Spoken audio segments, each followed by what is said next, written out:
Europe or Early Europe and Colonial Americas series. It's 6 works that focus on artwork that was being produced in the Spanish colonies from around 1500 to 1800. So Christopher Columbus was certainly not the first person from Europe to explore the Americas, but his voyage to the Bahamas in 1492, he actually landed in Hispaniola right here, and his subsequent and somewhat falsified reports back to Spain about like how much stuff there was, he was basically covering his butt and saying, oh, there's lots of stuff here, you should come on over, sparked these massive colonization efforts. People were basically scrambling over on boats and trying to take over as much area as they could before it was taken up by other people. We see a similar thing happening on the continent of Africa a couple of centuries later. So this colonization effort absolutely devastated a lot of the populations. This massacre that was happening in Hispaniola when Columbus landed there in 1492 was quickly replicated in many other areas. A combination of disease as well as the more sophisticated firearms and weaponry from Western Europe quickly devastated a lot of these populations. And those people that did not necessarily succumb to illness or violence were forced to work for the colonists, usually as slaves or enslaved people. So New Spain, as it was called, became a source for many traded goods, including gold and silver, usually on the mainland. So if you see these little crossed signs right here that signifies mining. So gold and silver were pretty popular in these areas right here, which is what made these regions particularly ideal for all of the people in Western Europe that were looking for gold and silver. And there were also many new foods as well that were being transported over from Central America to Europe, including corn or maize, potatoes, and tomatoes. Additionally, this region was a stopover area between Asia and Western Europe. So essentially what would happen is that the boat would come from Western Europe, stop over in Central America, and then continue on to Eastern Asia. So as a result, there's a lot of cross-cultural interaction that is happening, particularly in Central America, where you see artistic styles and motifs from all three of these regions kind of convalescing into these very unique artworks and items that are being produced in these regions. So many regions of New Spain are run by viceroys or viceroyos, who are essentially ruling these regions as proxies for the king. Because the Holy Roman Empire is chilling over here across the Atlantic Ocean, it's very difficult for them to do any administrative work when they're this far away, and it takes forever for information to go back and forth. So there has to be people that are ruling in their stead, and those are the viceroys. And they are essentially given many of the same rights and privileges as kings are, and are tasked with communicating information back to the king. So a lot of the artworks that are produced are actually done so to convey a lot of that information back to the king in a very nice and packaged way.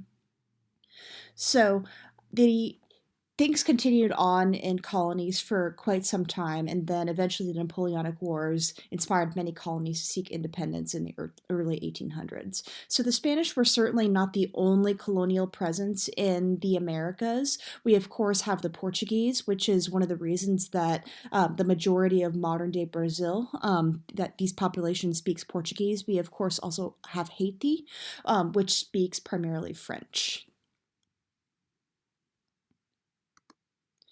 In terms of artwork that's being produced in the Spanish colonies, as I mentioned previously, there's very much a combination of these different elements, both the artwork that is being produced natively in these regions, as well as different stylistic trends from Eastern Asia and the Renaissance, Mannerist, and Baroque styles from Western Europe.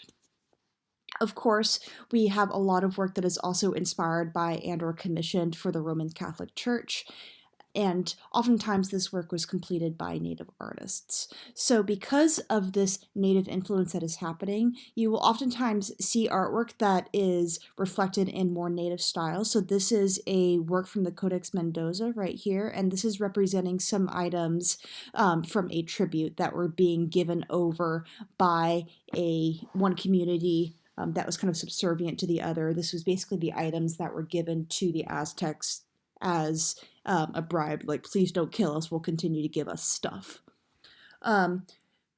There's also going to be, of course, some elements from Renaissance, Mannerist, and Baroque art. You can definitely see some frilly sleeves and big poofy outfits that are very typical of the Baroque period in a lot of these artworks.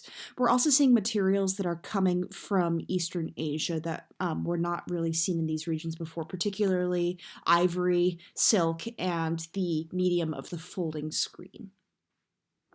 So there were several different schools of thought that were emerging in Central America, and each of them had their different and varying degree of influence on the art that was being produced in these regions. We had the Cusco school, which was essentially Spanish art teachers instructing the Quechuan and Mestizo artists to paint in the European style. So the artwork looks very European and is usually like not super distinguishable to the average person from work that's being produced in Western Europe. There's also some individuals that are painting and producing artwork that is faithful to local pictorial traditions and creating artworks very much in the same style that had been established in these regions for several hundred years. So in these older styles, we see lots of twisted perspective, hierarchy of scale, and these other art and design elements that are fairly common in the ancient world in the West. Our first work in the series is the frontispiece of the Codex Mendoza. So this particular artwork is a part of a codex, one codex, two or more codices. So items in this codex include recordings of tributes paid to the Aztecs by their neighbors who they had basically subjugated and enslaved to create and produce items for the primary empire. There's also many scenes from daily life and descriptions of how the empire is run, as well as elements of the city's history. So this particular image right here is intended to depict an element of Tenochtitlan's history. So the Codex Mendoza was named after the viceroy of New Spain at the time, whose name was Antonio de Mendoza, and this was intended to depict a history and an overview of the Aztecs for the king of the Holy Roman Empire, Charles V. So this scene right here is depicting the historical founding of the city of Tenochtitlan and the conquest of various surrounding enemies to the city below it. So there is this legend among the Aztecs who refer to themselves as the Mexica, that the gods would basically tell them where to build a city when an eagle landed on a cactus that was on a rock. And so they were in Lake Texcoco, these 9 founders of the city, when they witnessed this, and they saw this as a sign from the gods to establish their massive city. So Lake Texcoco is at the intersection of 2 rivers, and there's also these massive canals that were constructed in the city that divided it into 4 separate quadrants.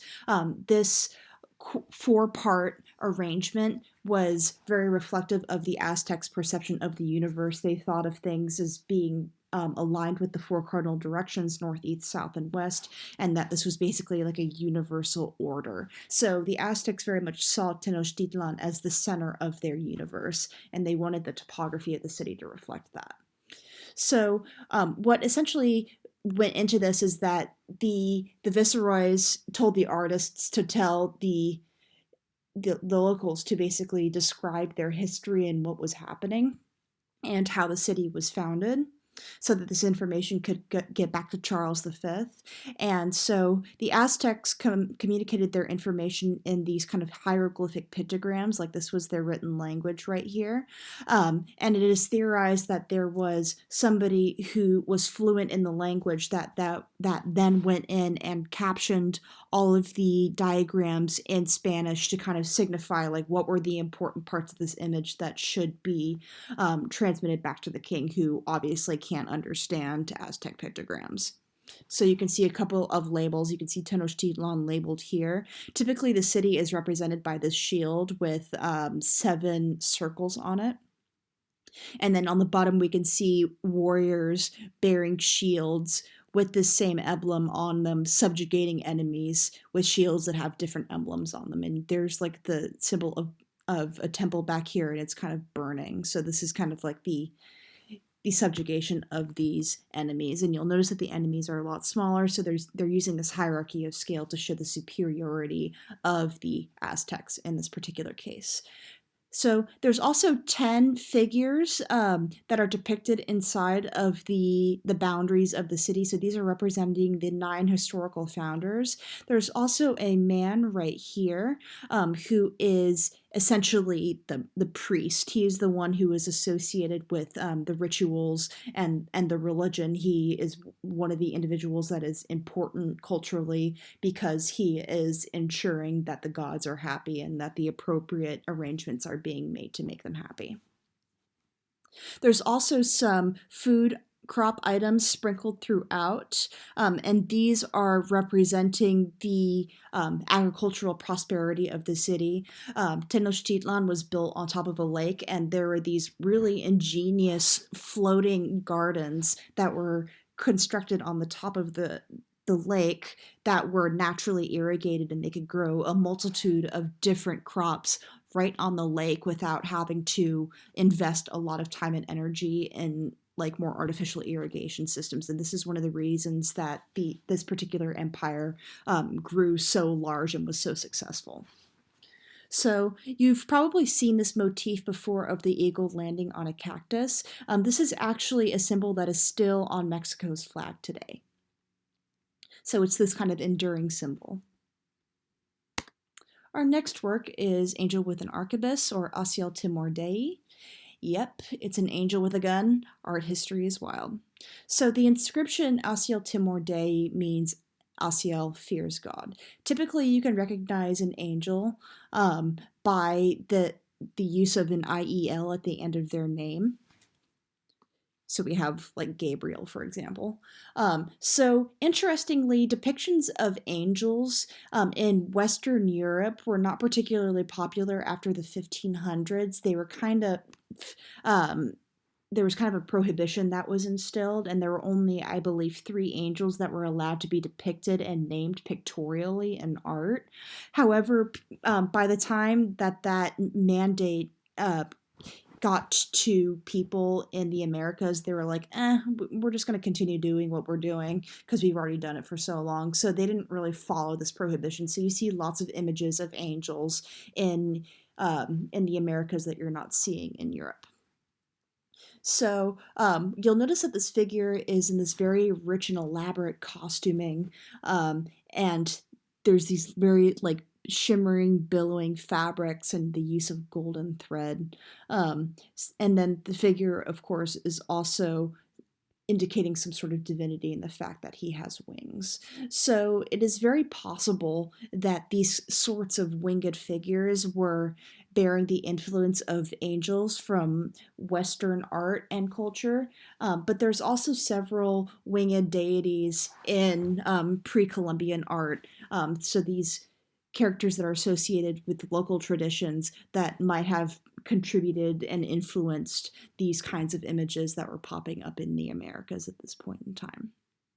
This figure was probably intended to be some sort of guardian figure and might have been one of several like similarly outfitted angels in an angel military. So this angel military would have included drummers, standard bearers, other angels bearing weapons, and so on. A lot of our historians point to the teachings of Francisco de Avila, who was this priest in Peru at the time, who basically described the second coming of Christ as being heralded by these extremely well-dressed, heavily armed angels descending from the heavens. So it's very likely that those teachings were also influencing this kind of imagery, this army of angel soldiers coming down from the heavens to enforce people's belief in God. Interestingly, at this point in time, like firearm technology, particularly the arquebus, this kind of like handheld weapon, was relatively new, and you can imagine that to the people that were living in these regions previously, they didn't really have any knowledge of any sort of like gunpowder involving firearm. So it was very possible that the people that were living in these regions prior to contact would have seen a weapon like this and been like, oh man, that's like that's an object that has been given some sort of godly power. So there's certainly this association of weapons with some sort of divinity, whether that divinity was Christian in origin or from more local traditions. This is certainly an image that would have inspired that kind of mortal fear and awe. Another thing that I'd like to point out about this figure is how tall he is in comparison to his head. I think I've measured it several times with students throughout the years, and he might be 11 heads tall. I will have to check it again. But certainly Baroque in terms of, or Mannerist in terms of the proportions being quite fantastical in nature. So essentially, when you look at this image, something that you should remember is that it is intending to represent this amalgamation of a celestial, aristocratic, and military being. This is particularly important within the context of the Counter-Reformation, which is where the Catholic Church is really trying to reinforce its stronghold and its influence on the people by having an almost militaristic approach to Catholicism and really pushing out the religion and making it as appealing as possible. All right, our next work is the, here's a mouthful, screen with the Siege of Belgrade and hunting scenes. So this screen is sort of like the standard of in that it has two sides. One side is a war side, and then the other side is a peace side. It makes this piece a little bit more easy to remember. So this piece was commissioned by another viceroy of New Spain, and it was actually displayed in the palace of the viceroy in Mexico City. So it originally contained 12 panels.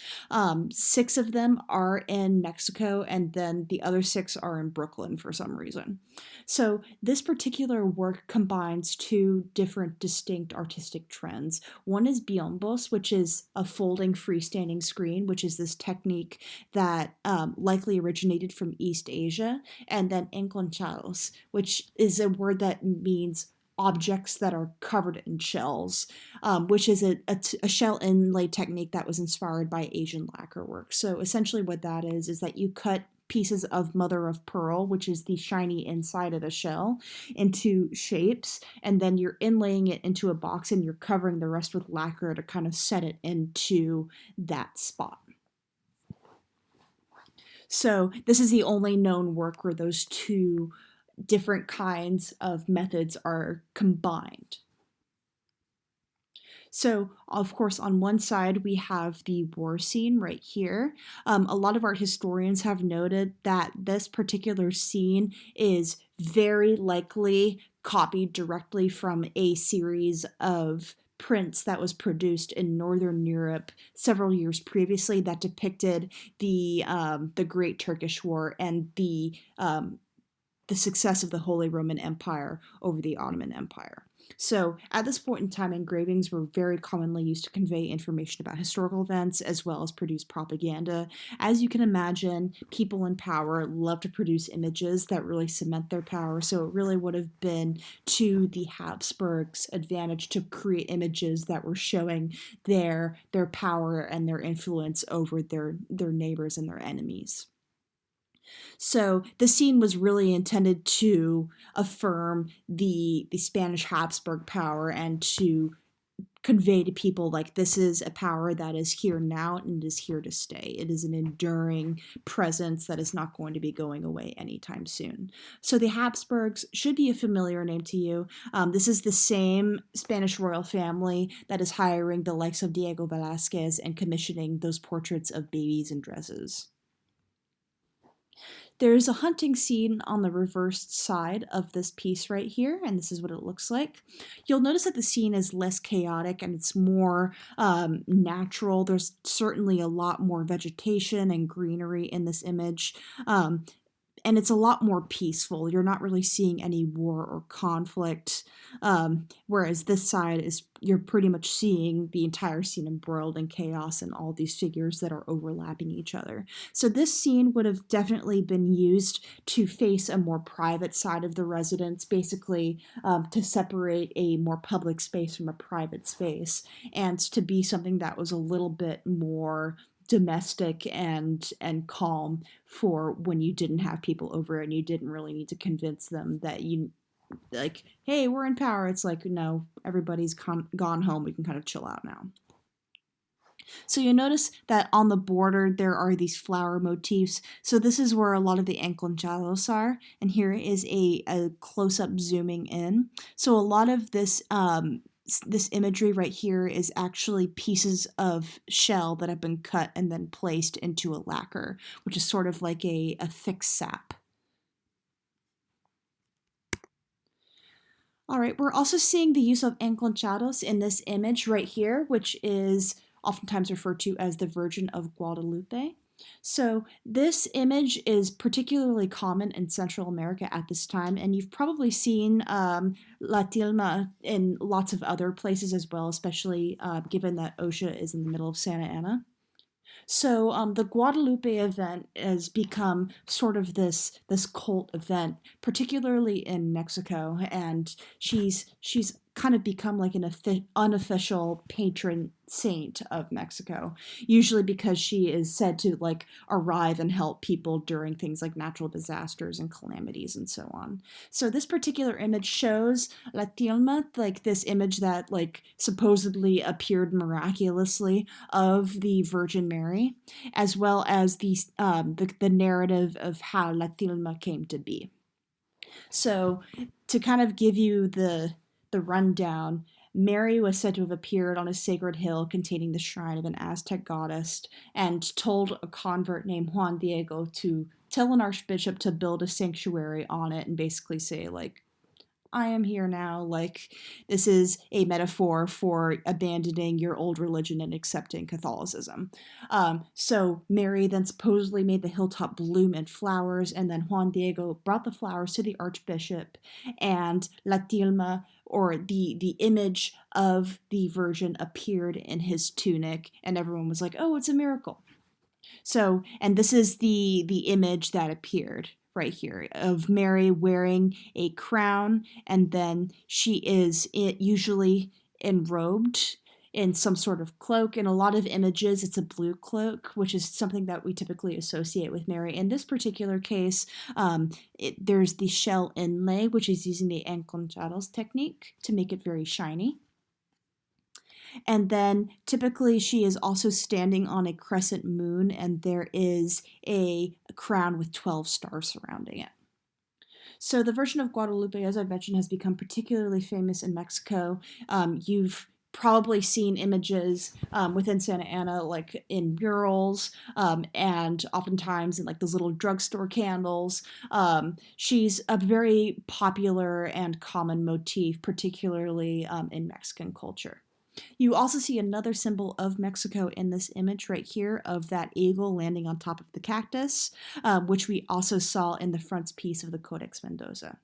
So this was one of many such objects that were created for export and reverence around New Spain, and they were particularly popular with people who were emigrating from Spain and then living in the colonies. They kind of turned her into this cult figure. Our next piece is a didactic image called Spaniard and Indian Produce a Mestizo. So my understanding is that in global studies, some of you have covered Casta paintings. So I'm going to kind of briefly go over what they are for this work as well. So this image, it was not intended to be like an art object. That's something that I want to make clear to everybody. This is not something that somebody would have like hung up in their home as an art object. Think of it more like a scientific diagram. There were actually several of these images that were produced that were illustrating the social hierarchy as well as kind of like the results of different like quote unquote crosses between people of different races. So the caption that was associated with this image, translated from Spanish, was, "In America, people are born in diverse colors, customs, temperaments, and languages. From the Spaniard and the Indian is born the Mestizo, usually humble, quiet, and simple." So this is basically saying you have a person A crossed with person B, and then it results in C, and this is exactly what C is supposed to be. So it's very much concerned with like this predetermination and putting people into these very strict categories. They have a name for basically every single possible cross that there is between people of different races and different even social classes that are happening in the New World. Typically, these so-called crosses involve people of African descent, people of European descent, and then people of Native American descent, and then several generations there forward. So this was one of a series of 16 Casta paintings. This was usually the first one in the series. There were several different versions of Casta paintings that were produced, but this is the one that's within the AP curriculum. So this was very much intended to be something that would illustrate essentially what was happening in the New World, probably to people who were in the West and didn't necessarily have the opportunity to hop on a boat and see what was going on over there.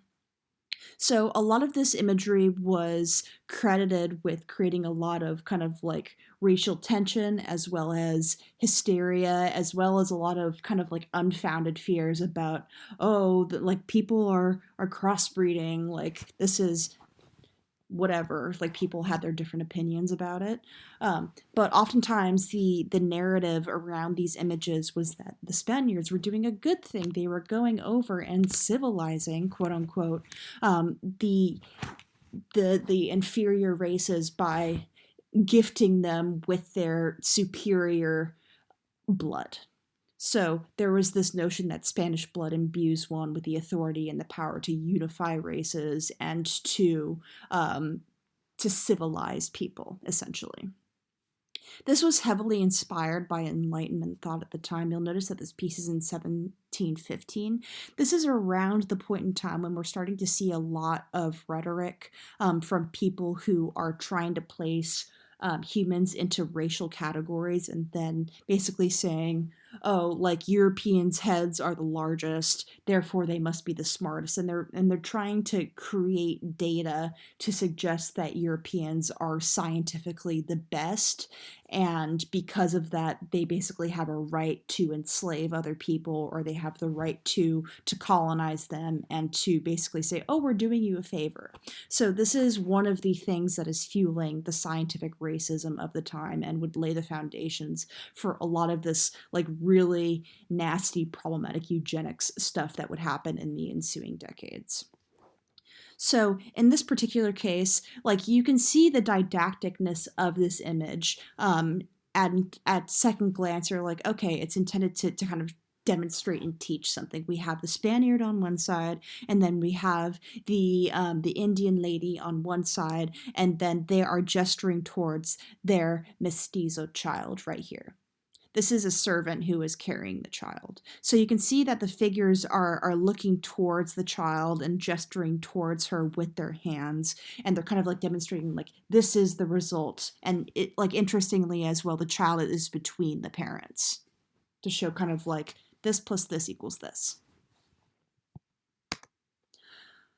Our final piece in the unit is the portrait of Sor Juana Inés de la Cruz. So Sister Juana was a child prodigy. She was born to Spanish parents in the New World, and she became a nun at 18.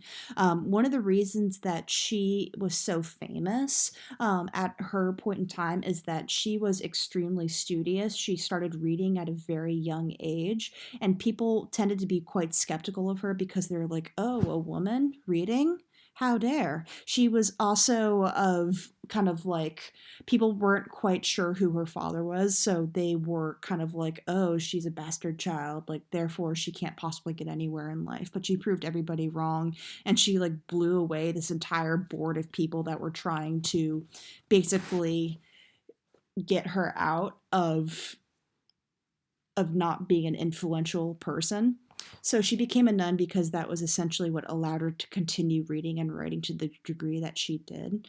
She published and read books pretty extensively. Those of you who are in creative writing here at OSHA have probably read her works before. She has wrote a lot of poetry and a lot of works of theater, and she was also instrumental in providing girls with the means to pursue an education at a time when this was extremely rare in this patriarchal New Spain society. So, in this particular image, she is depicted in her vast library. She has writing quills and ink right here. She is shown reading, which again is pretty unusual for women at the time because most women were illiterate.